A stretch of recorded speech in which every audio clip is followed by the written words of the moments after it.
going to share with you the 10 keys to unlock what I call your Kwik brain. These are the 10 things scientifically proven to help you be faster, smarter, and better, to optimize your brain health and your fitness.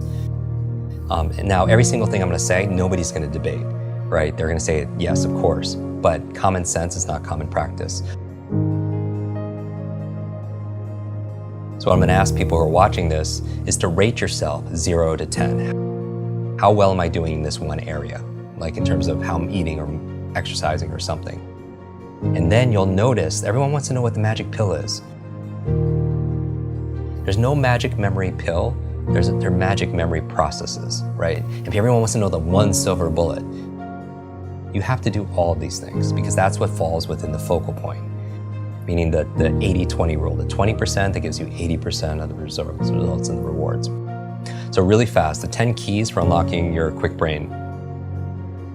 Number 1 is good brain food, all right? Good brain food, because you are what you eat. What you eat matters, especially to your gray matter.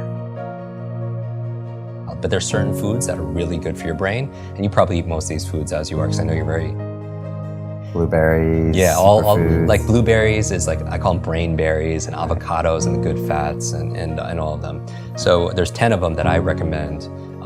And so they're really excellent. They're very neuroprotective and such, including dark chocolate. So dark chocolate is good. What's good for your mood is generally good for your mind. But so a good brain diet is number 1. So just rate yourself on a scale of 0 to 10. How good is your diet? All right, number 2 is killing ants. Automatic negative thoughts, your self-talk. And so what I would recommend people, 0 to 10, how's that feel? How well are you doing? And not only that, but maybe going on a little fast or a cleanse. Like we cleanse the food we eat and things we put in our body, but what about the thoughts that we're putting in our body? They try to do 30 days with no negative thoughts. I mean, yeah, 1 day. Or not complaining or something Right, like no that. complaining challenge. Because it's just, again, people get so addicted to these things like, complaining and whatever you're rehearsing, you're literally rewiring your brain to get more of that. It's not law of attraction. There's a law of action that's going on, that makes it, because all behavior is belief driven. And so you're wiring your brains to be really rehearsing those things. So that's why they say that a fearful person dies 1,000 times, like a coward dies 1,000 times in their mind, and a non-coward, like a brave person dies just once. Because every time you're rehearsing, oh, I'm scared of public speaking, you do it over and over again, not only do you get the fear of it every single time, because your mind doesn't know the difference between something you vividly imagine and something that's real. Literally, if you were to put on a brain sensing device, the same parts of your brain that would light up if a dog walked in, you see what parts of your brain lights up, and if you imagine that dog walking in, the same exact parts of your brain will light up. So the mind doesn't know the difference. It's the most powerful tool you have is your imagination.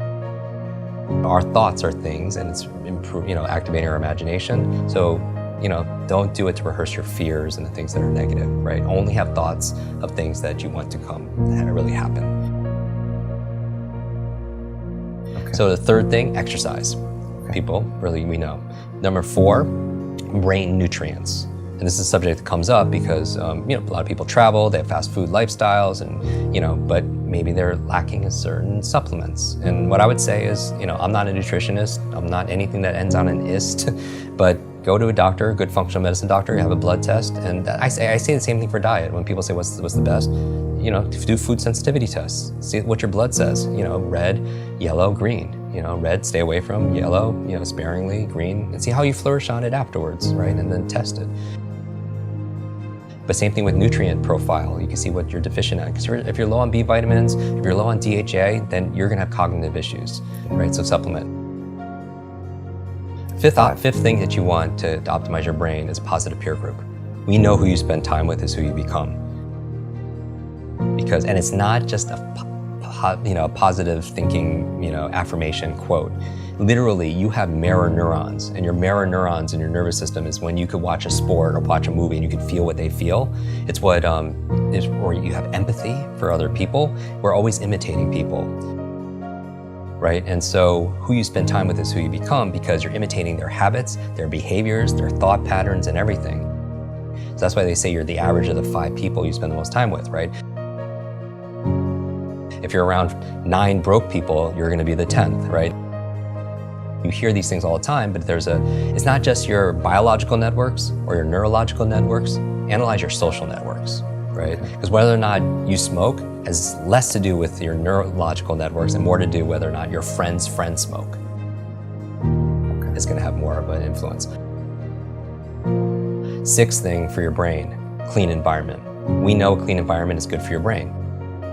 At an anecdotal level, you know when you clean your desk or you clean your laptop off, you know you have clarity of thought, right? But I don't just mean that, I mean clean air, clean water, because there's a lot of pollutants that's not good for your cognition, right? So from there we have number 7, sleep. This is a big one for so many people, Brian. I mean, sleep is so important for your brain for 3 reasons. Number 1 is where you consolidate short to long-term memory. Everyone who pulled an all-nighter back in university, that hurt you because you need that sleep. Number 2, it's where you clean out the plaque that could lead to brain aging challenges. And that's what the latest research is saying in terms of leading to dementia and such. And then the third reason is because when you dream. And here's the thing, you're like, what does that have to do with anything, Jim?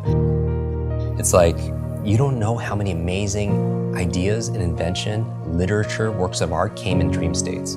Like, did you know, like I mentioned Mary Shelley, here in London, Frankenstein came to her in a dream. Paul McCartney came up with Yesterday in his dream. Like a chemist came up with the periodic table in his dream. Elias Howe created the sewing machine in his dream, right? Like, what are you dreaming about late at night? Because when you are working all day and you're learning all day, your brain doesn't shut off at night. At night, it's more active. People don't realize that. You think it's just not happening. It's actually more active, and it's coming up with solutions, and it's integrating stuff in the form of dreams.